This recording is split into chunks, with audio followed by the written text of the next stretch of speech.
মহাকাশ যেন আর কেবল গবেষণা কিংবা উপগ্রহের যোগাযোগের ক্ষেত্র নয়, বরং হয়ে উঠেছে পরাশক্তিতে নতুন সামরিক প্রতিযোগিতার মঞ্চ। সম্প্রতি রাশিয়ার মাতৃসাউকা স্যাটেলাইট কর্মসূচি নিয়ে বিশ্বজুড়ে বেড়েছে উদ্বেগ। বিশেষ করে যুক্তরাষ্ট্র ও ন্যাটো জোট রাশিয়ার এই ক্রমবর্ধমান স্যাটেলাইট কর্মসূচিকে অন্যতম হুমকি হিসেবে দেখছে। ইউরেনেশিয়া টাইমসের এক প্রতিবেদনে বলা হয়েছে, রুশ লোককথার কাঠের পুতুলের মতো, যেগুলোর এক একটির ভেতরে আরেকটি লুকানো থাকে। ঠিক সেই কৌশলেই রাশিয়া তৈরি করেছে বহু স্তর বিশিষ্ট স্যাটেলাইট, যেগুলো মাতৃ স্যাটেলাইট নামে পরিচিত।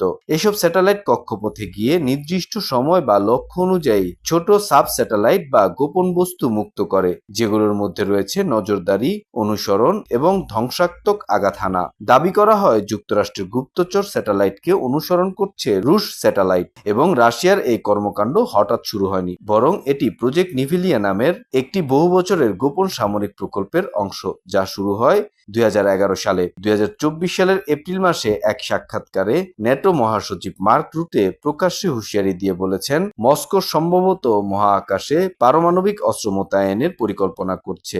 এমন ঘটনা ঘটলে তা হবে আন্তর্জাতিক চুক্তি লঙ্ঘন এবং বৈশ্বিক নিরাপত্তার জন্য চরম হুমকি। ইউরেনেশিয়া টাইমসের প্রতিবেদনের মতে, রাশিয়ার এই মাতৃ স্যাটেলাইট কৌশল শুধু নজরদারি নয়, বরং মহাকাশকে পরিণত করেছে সম্ভাব্য যুদ্ধক্ষেত্রে, যেখানে লড়াই হবে না কোনো গোলাগুলিতে, বরং নিঃশব্দে কক্ষপথ বদলের মধ্যে দিয়ে কিংবা এক মুহূর্তে নিস্তব্ধ হয়ে যাওয়া কোনো উপগ্রহের মাধ্যমে।